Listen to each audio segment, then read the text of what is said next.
So this episode, I wanted to do this for a while now. I wanted to talk about my international pickup. So this is kind of like a little bit of a history about it, and some how the project went and stuff. So International 52.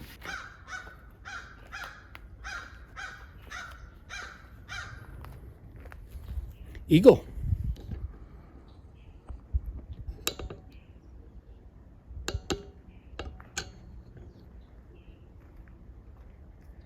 Up there watching me, might be waiting for me to make a mistake.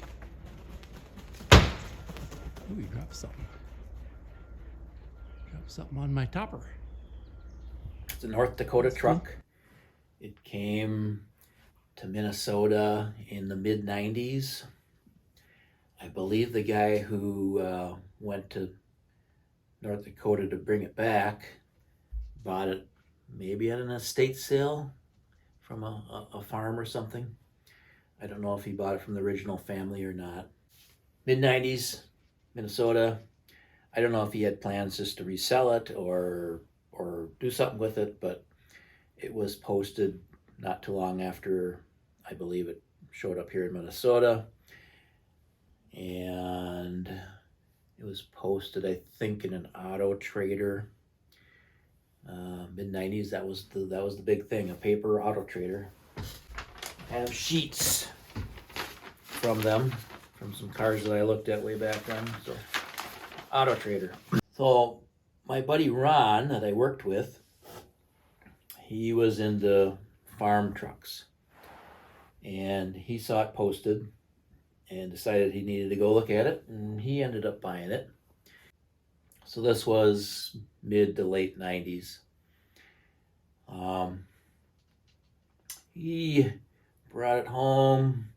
I think he tinkered with it quite a bit, drove it, I don't know, maybe 3 times. It wasn't very much. I know I was over there helping him with it once. I think we kind of did a quick little rebuild on the carburetor, and then figured out that we were sucking junk up through the lines, so we put a filter in or something. And I think I drove it around the block. So then it was about 2001 or maybe 2002. He decided to sell it. I think he told me he was going to sell it. I didn't really have any interest in it at the time. He posted it, I believe, at some international or farming website, and he did not get any interest in it. I don't know, this was 01, 02, were interesting old farm pickup trucks like that not the thing back then? I don't quite remember. But you'd think somebody would have jumped on it and bought it up, but he got no replies from his ad. So jokingly, I told Ron sometime during when he had it for sale, I said, well, I'll give you $600 for it, because I knew he had put $600 into new tires on it. I think he said something like, yeah, right. And so anyway, a few months, maybe 6 months went by or something. I don't remember the time. He comes up to me in the hallway at work, and he says, okay. So it's like, okay, what? I don't know what we're talking about. He says, you bought a truck. I said, what? First of all, what ran through my head is like, well, I didn't really think I was going to be buying a truck, and I had no plans to buy a truck. And also, like, well, he's pretty much just given me that truck for $600 because that's what he had in tires in it. So it's like, I couldn't pass up the deal. I think I asked him, are you sure? He said, yeah. He said he was good with it. So, okay, I'll buy it. So I brought my car trailer over to his house, and we loaded it up and brought it home, and I put it in my shed. I don't think I even drove it. I might have drove it onto the trailer. I don't quite remember. And I maybe drove it into the shed. And that was in about '02. I didn't have any plans for it, but I just didn't want to miss on the opportunity. So it just sat in the corner. In the back of my mind, I was trying to figure out what to do with it. So do I fix it up all stock? I kind of dismissed that right away just because I drove it. It was not a fun vehicle to drive. The steering and the brakes and the double clutching and rev matching to get it to go into the next gear. And I think it had like 14 gears in the back and a granny gear. So it's like you could put it in first gear and let the clutch out and probably get out of the truck and walk around the whole thing and get back in. It's probably moved like 2 feet. It just would go tick, tick, tick, tick, tick. That was interesting, but not very good for driving on the road. Also, I'd call it a lumber wagon. That's an old term. I think that stood for a truck that was made to haul tons and tons of logs. So they had lots of leaf springs in the suspension. Because you look underneath there, and the leaf spring stack was, a foot high, and you felt it, man. It was just a rock, boom, boom, boom. A heavy 3/4 ton. What it was considered. If I'm going to drive it on the road, it's like, well, I got to redo all that suspension, and then I want to upgrade the motor. So how do I do that? Typical hot rod, weld in a Camaro subframe on the front. I had a buddy Bill, lived in the next town over. I had bought a car from him earlier. He's a super car guy. And he had a little hot rod shop. So it worked on regular cars too, but he also did hot rod customer jobs. So I had him look at it, and we came up with a plan. And we were going to use a 350 Chevy motor I had laying around. I had a 350 transmission laying around, so I was in charge of getting that cleaned up and make sure that was all working. And he was going to locate a Chevy C10 for the front suspension, and then we'd probably use the rear end out of that too, and just mount that all on the existing frame of the old truck on the 52. Just about the time we were talking about doing this, I think he found out he had cancer, and so it's like, oof, I don't want to lay this project on him and then him be struggling and stuff. And so I never did anything, and he didn't make it more than probably a year or two after I talked to him. So that was sad, and that was the end of that route. Next, I'll be back to the 50s. I noticed that a lot of people were using the S10 chassis, and there's actually a guy or a company that made a little kit that would help you mount your cab and everything to that chassis. So I thought, well, maybe that's the route I have to go. I didn't like that route because I always felt the S10 chassis were too narrow for that truck. And also I found out when I was looking at all the things I want to put on it, I really wanted power rack and pinion steering. I really like that. And it had the traditional gearbox steering in those, but there was a kit that put rack and pinion in it, but it wasn't power rack and pinion, and for some reason it was hard to get power rack and pinion in that chassis setup or something. I don't know, but so that kind of turned me off from that one, besides being just I didn't like the frame. So I ran across a guy with my exact same truck, and he did a chassis swap using an SS Trailblazer. So what that is, I think it's kind of based off of the S10 size. I'm not sure, but I think it's all new. But the cool thing about that one that really got me thinking is those come with an LS2 motor, so it's like a 400 horsepower motor. They have a posi rear end, and I think they come standard with 411 posi in those, and big brakes because it's kind of a sports performance truck. and power rack and pinion steering. So it's like all the stuff that I want or I would like in a vehicle is like that's right there.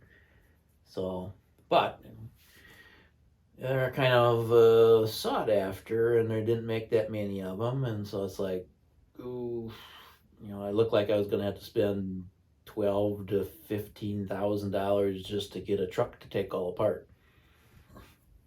Which, you look at all the parts add up to more than the value of the whole truck actually, because you look at everything I'm getting, and it's like that's a pretty good deal. And then you could sell the rest of the truck and whatever you're not using, and recoup some of your money. But that, I didn't know of anybody that was going to help me with that or did that. Which I thought I could afford. So I thought, well, I could do it. Was quite leery about doing it myself or going that route, because I just figured I was going to get it all apart, run out of steam, just going to take too long, whatever. And then I'm going to have a pile of parts and nobody's going to be able to finish it. So I was dragging my feet on that, even though I was keeping my eye open for donor vehicles. Well, then, I don't know, probably 3 years ago, I ran across YouTubing again, Grenade Motorsports, and he had my exact same truck, and he takes an older Dodge Durango and does the chassis swap with that. So I really liked how some of his turned out. He'd really slam them and things like that. And a donor vehicle, and they were pretty affordable, very affordable, I thought. I think part of the reason was it's an era of those Durangos that people either really liked them or they really hated them, and I liked the looks of the back of them, but the front was just I didn't like them. So every time I saw one of those, it's like yuck. So that yuck feeling always overcame what actually was the beauty of the chassis. So I never, thought anything of them. The beauty of the chassis has so we're talking early 2000s, like a 2004, 5, and 6. It has a 5.7 liter Hemi, and they put out 300 and I think they're rated at 345 horse, and it was something similar to that in torque. So I was like, well, that's it's not gonna be a race car, but that'll move it along pretty good. Had bigger brakes and power rack and pinion steering, and that's what Grenade Motorsports would use. What's that? So I thought, I like it. I gotta get a hold of this guy and talk to him. That's what I did. That was I think mid-year of 2021. So we emailed back and forth quite a bit, and I like what I heard.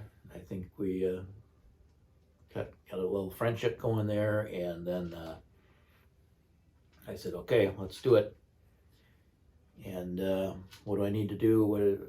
So he wanted both cars there September-ish of 21, and then he was going to do the project through the winter, and then I'd pick it up early 22. And he's got a YouTube channel, so there's going to be, he said he'll have 3 episodes of him doing the swap. I signed up for a run and drive package, which was basically what it sounds like. It runs and it drives, not necessarily street legal or safe yet. So I had a list of things I had to do, although I was going to drive it home, but the weather was too cold, and I thought, well, let's not risk it. So when he got done, I picked it up with a trailer. Finally, after 20 years, I came up with a plan. It all worked out. It was awesome working with Grenade Motorsports, and we didn't have a set plan. We had an idea of what we wanted to do, but it was more so I wanted to let him kind of feel the direction that it should go when he starts to look at it, the pieces and stuff. Because one thing he likes to work with is the wheels and tires. I have to make sure I have the correct wheels and tires that I want to run on the vehicle. So that was big for me, because I really like that. Really sets the look of a car or a truck. Of course, this was the time that things were hard to get. You know, the supply chain stuff was really messed up. So it's like, oh crap, I'm supposed to get this donor vehicle I didn't have yet, and I got to order wheels and tires. First I got to find some that I like, and it's like, I better get my priorities right here and get this stuff on order that I know is going to take a while. Yeah, and they put the delivery date out past September sometime, and I said, yeah, so I called up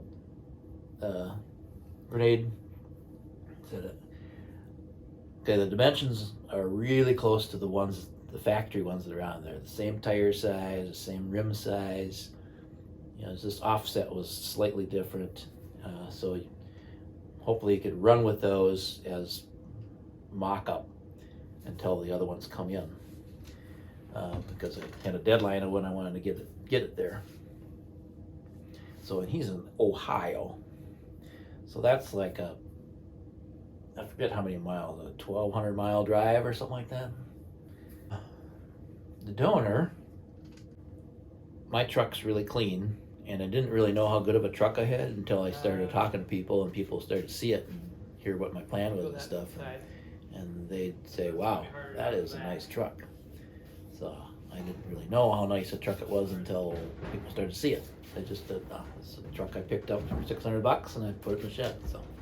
So I wanted a clean chassis to go underneath it, and everything from Minnesota, and something that's, 18 years old is probably kind of rusty.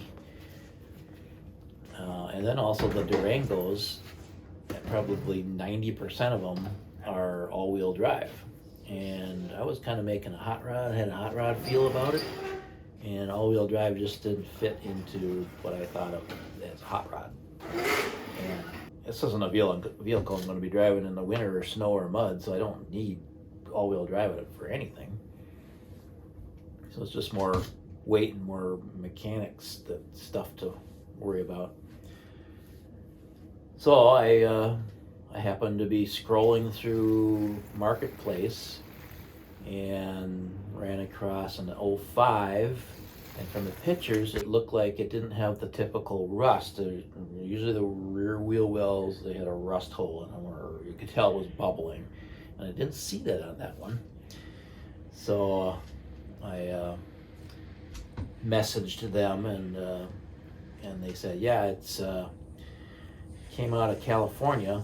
They actually bought it in California and then drove it home in, I think they said 15.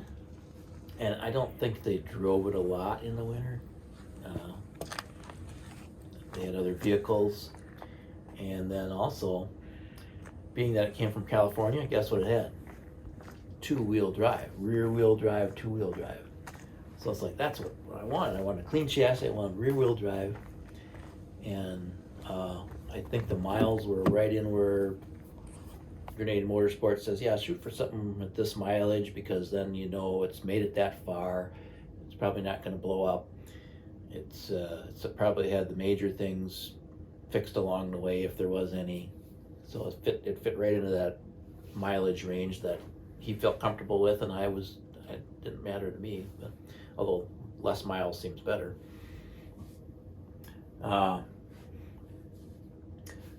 So I went and checked it out. I really liked how it drove really nice. I did not know what it had for rear end. Was it a limited slip? Did it have some nice gearing in it? Because there was two options. Was it one wheel wonder? VIN number checking of it, and it turned out it was just a one wheel drive and 355 gears. So 355 gears. I think the other option was like 392s or something like that.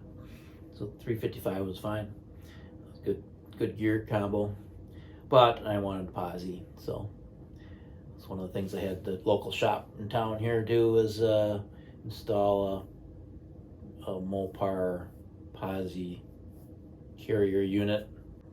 And then I got lucky and my wheels came in just a little before we had to load the truck up. So I had time to put the wheels and tires on the Durango. So that's what we did. We had the Durango ready to go. We had the truck. I needed to do a bunch of stuff with that. I wanted to strip as much out of there as I could, so Grenade Motorsports had less to worry about. So me and my son, we removed pretty much the whole interior, the seat and the floor mats and all the heater controls and all the controls and all the speedometers, venting. Got some geese flying by. Cleaned it out enough where I could just take my pressure washer and spray it out, which was good because that was one thing that was kind of discouraging about that vehicle. Was every time you hopped in it was like, ew. It was just reeked of mice in there, mice urine and dead mice. Yeah, and when we were cleaning it out, I ran across, it was a single galosh, one of those rubber boots that you put on your shoe, and it had a whole bunch of baby mice in it. That was like tucked under the seat somewhere. So it was like, yuck. And the seat itself was filled with straw. That's how they padded it. And the mice had got in there, so, and then they were in the headliner, they had spots. So it was, even though it was a really nice truck, the interior was not nice. It was all there, but it was very, very, very stinky. So I was really glad to get all that junk out, spray it all clean, and then where the urine had been on metal and stuff, where it rusted it and kind of left something, I used that POR 15 and painted over all those spots to seal that stuff up. So, got the chassis or the truck all ready. We didn't do anything with the chassis, we just left it as it was. Loaded that on the trailer, pulled it with my 04 Escalade. I don't know, it's got like close to 200,000 miles on it. Made it just fine. A good old truck. Well, the Escalade pulled it fine. We had a little bit of an adventure on the way there, but made for a good story. But so I don't know about you, but getting a flat tire is pretty rare these days, it seems like, when you're driving. I've never had one when I've been on the road anywhere. If I had a flat, it's like it got flat when I got home, or it was low or whatever. And it's like I never was stranded where I had to replace a tire on the road. So this trip, we get into Wisconsin. So I'm driving the Escalade, pulling the trailer with the International on the trailer, and then my wife's following me in the Durango, driving the Durango. So I don't know, we're 3 hours into our trip, 4 hours or something. I think the speed limit was probably 70 there, and I was going 70 because it was, I moved the weight around just right, and it was moving. And so it was like, wow, this is just felt so smooth. Let's go 70. Well, before we left, I rebuilt the trailer. I put new wood on it. I put 2 new tires because I had replaced 2 tires before this. But you kind of lose track of time. I probably put those on 12, 15 years ago, the new tires. and I had a new spare, which was put on again 15 years ago. So, traveling along 70 miles an hour, boom, one of the tires blow. It's on a section of the highway that there wasn't very much room to get off. I was like, oh crap, I'm not gonna stop here and change a tire. I'm halfway out in the lane, you know. So I think we drove about a mile, really slow, kind of along the edge of the road. And luckily, they were doing some construction in an area, and they had made a pull-out area. And so I was able to go out on that. Well, first I'd stop, and it's like it's fresh dirt. And it's like, if I pull out there, I'm just gonna sink and get stuck. So I went out there testing it, you know, and it's like, oh, it feels good. So I pull out on there, and I was able to get the whole trailer and everything off the whole highway. So even because of course the blowout tire was on the highway side, so but I was able to, you know, stay well within the, or well off of the white line tires. So being that I had just put new tires on that, the two new ones, plus I took them all off because I was painting them and cleaning up the brakes and stuff too. So I had good experience on how to take the tire off, and luckily I brought all the same equipment I used to do the tire, just in case something happened. So I had the right jack, I had it right there. So it's like, okay, we're gonna do this quick. I told my wife, well, you just stand way back there and you film me. Just in case I get hit. So you'll have something to show people. But yeah, not a good idea. But I had a problem, is those are almost like special rims. They're 5-on-5 bolt patterns, so they're really hard to find. So it's like, if I drive to the next exit, I'll probably wreck the rim. And it's not just like I can get one quick, because they're oddballs. So it's like, ugh.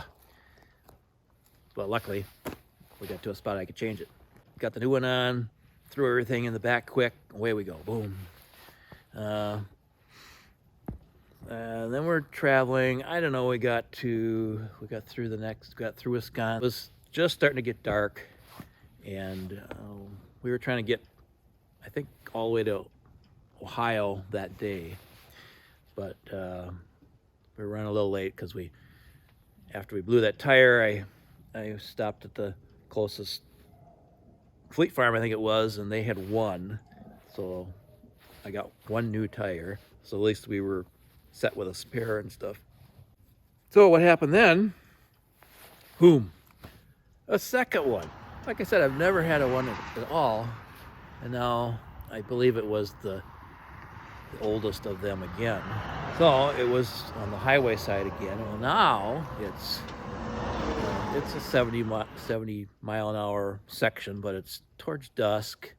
Luckily it wasn't that busy, but they're still flying by.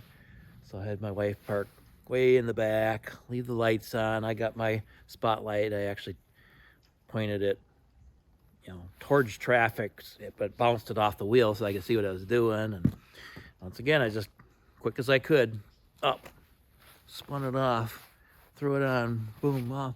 And it's like, okay, we're out of spare tires. It's late. We're gonna find a place to stop for the night. I pull back out on the highway. My wife pulls behind me. One person goes by me and honking, and then my wife gets on the talkie. Walkie-talkies are really handy when you're traveling in two different vehicles. I mean, you know, cell phones, yeah, great, but walkie-talkies are quick, easy, and then you never can't get a hold of them. So, and so she says, on the walkie-talkie, says, you're really dark. You don't have any lights on. So it's like, well, my truck lights were on, but the last tire had taken out a turn signal, or a marker light, and so it grounded out and blew a fuse, so then my trailer lights were out. And I didn't know that until I don't think it happened until I got out on the highway. So it was like, okay, next exit. Got out there. It's like, I didn't have any extra fuses along. And then once I figured out, oh, it looks like this is where it was grounding out. So I taped that stuff off. And then my wife says, well, just pull one out of the radio because you don't need that. It's like, well, good thinking.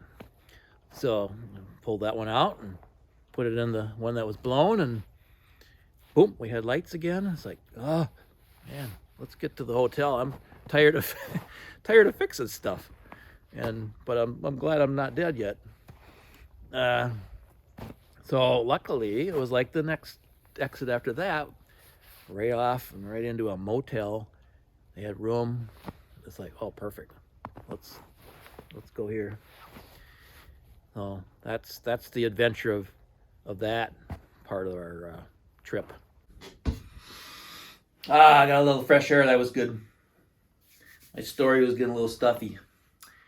Let's go back to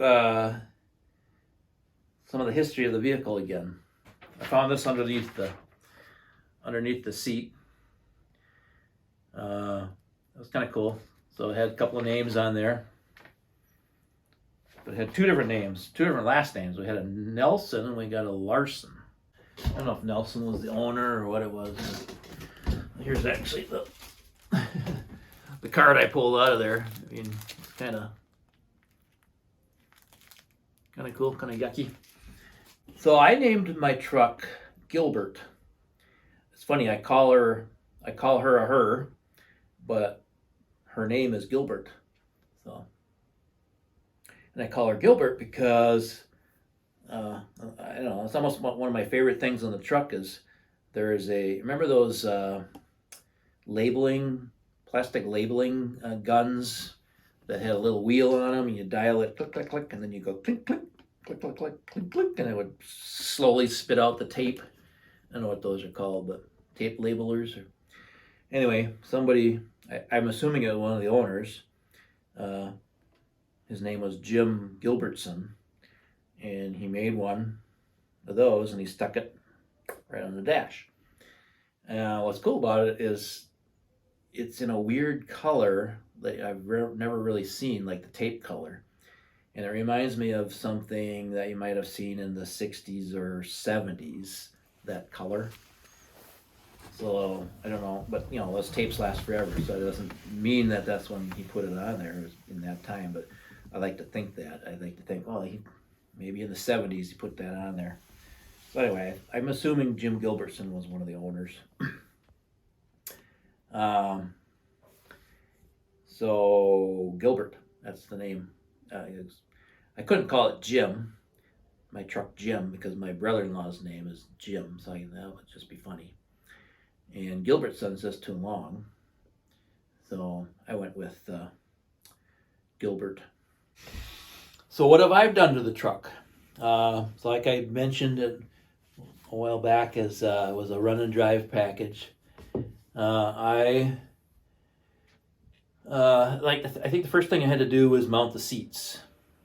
So I had to figure out the height I wanted, make brackets to get them to that height, and then get those all mounted. So I think I mounted seats first, made some brackets for the running boards. So the old one's tied to the old chassis, and now we got a new chassis, new frame underneath there. So this is kind of the putsy stuff, to get all these little things done. I didn't like the turn signals that were on there, so rear turn signal lights. And it's a funny thing, I liked the ones that came on there, or the ones that were on there when I bought it, were these round ones. They were just junk, and they were different from one to the left to the right. And I just happened to find some on eBay that were larger than that, because I thought, well, I'd like them a little bigger, and but round, and they look. I think they fit that vintage vehicle pretty nice. And so on eBay, I got them from eBay. But the odd thing about that is, long time since I bought anything on eBay, and I didn't log in with my account because I couldn't find my password. So I just thought, well, I'll just create a new one. Well, it still used my same email, and eBay noticed that, and then they basically said, that's same, you already got an account, you can't have another one. They kind of closed that one. But that was after I already had purchased these lights, 2 lights. And so I said, oh crap. So then I spent more time looking for password. That's why I found it. And I went in to my old eBay account and ordered 2 lights. I never did check to see if I got charged for 4 or not, but I got 4. But what was intriguing eventually was, like, I was looking for what kind of cool turn signal lights I could find, for motorcycles or whatever, bullet shaped and all that stuff. But it wasn't anything that really caught my eye. And then it's like, look on my parts shelf. I go, well, I got these. These match the other ones perfect. So I put those on there. But I could not find amber lens. Nobody would. I looked all over online. I couldn't find it because they were red. But I did find some that weren't for that, but I thought it might work. I got them and they didn't work. But I thought, well, I'll just cut the red lens. I'll cut the center out, and I'll cut a section of the amber one out and glue it on there. And then I'll have. So I did all that. I spent, I don't know, seems like hours doing that, but it worked. I put them on there, and then I don't know. A couple weeks later, I'm at a swap meet, one of my favorite swap meets, and I just stop at a guy's swap area and looking through boxes. I don't know what drew me to the boxes. Usually I'm looking for metal for my sculptures. And there, laying right on top, are 2 or 3 amber lenses. And I just knew from looking at them that those were the right ones. It's like, holy cow. And they were like $1 or 75 cents or something like that. It's like, how lucky could I get? So I think I bought the 3 of them, and I think he had a red one or something too, or I don't know. It seems like I left with about 3 or 4 or 5 lenses. So then I took the ones that I spent 2 hours making, took those off as a backup, and put the other ones on there. So now it looks even better. I had an engine code come up, so that turned out to be the oxygen sensors. So I replaced 2 of those. Wipers, I had stripped all that out, but the original ones worked fine. They were vacuum operated, so I just rebuilt it, put new bushings and the linkages and stuff, and moved up the vacuum motor and got it working really nice. Put that back in there. I actually ended up just putting a second or a separate vacuum pump in there versus trying to run it off the motor. I bought some Jeep exterior mirrors that mount to your hinges, because Jeeps have external hinges and this truck has external hinges also. So I put those on there. I had to do a bunch of monkey business to get those to work because the hinges on mine were longer than the Jeeps, and I had to weld the stud on and grind it off and to get it long enough. And then one side worked fine, driver's side. The other side had to be taller because it had to see it out the window from the driver's side. So I had to make it longer and taller, and then it got a little wobbly in the wind. So I'm not happy with the rear view mirrors yet. I gotta rework those. I got a plan, so it's just on my list. So yeah, what else? Oh, luckily he had mounted the steering on kind of a little bit of adjustment thing. You just had to grind a couple of spots off of the welds, and I was able loose to, over because here. it was a little bit too far to the right for me, so I Twist it drilled over. something off There it under goes. the dash and slid it over as far as it would go and She tacked it busted back, and loose. yeah, that fits. Excellent. So worked on that. I think. Seat belts, you know, as that safety thing. 3. I got really lucky with Slide it that. over. When I bought the seats And do from my eyeliner if I want junkyard, while I'm working. I pulled the seat belts out of that same vehicle. And in my truck, in the gap corners, there's a hole about this big in this inner secondary sheet metal, not the outer. And it's like right where the seat belt, the rewind one, needs to mount. And so I thought, okay, is that going to fit in that hole? And it fit in the hole, and I just had to bolt it. So the tab was in the right spot, the bolting tab, and the bracket fit in the hole, so it got out of the way and went up. But it's so you got the lap and the shoulder, so there's nothing on an old truck to mount to the shoulder. So grabbed that when I was at the junkyard, the piece that's on or as much as I could. So basically I just needed to weld a big nut in the cab corner in the interior. So did that. So I got seat belts. There was a ton of other things that I worked on too. I put a new radiator in it. The other one was fine until I messed it up. Oh yeah, lots of little stuff. Oh, here. I'm working on, this is a door panel that came out of it. I was using it for a pattern. They're not bad shape, but they were kind of stinky. Must not be too stinky. I got them in my shop, or in my office. So there's my new ones over there. Got some new ones cut out. Just on my list of things to do. Just haven't got to it yet. Oh, the Durango had an aftermarket muffler on it, which was kind of interesting. It's like this gas mileage, louder muffler thing, and it had a bunch of paperwork with it. But it was pretty loud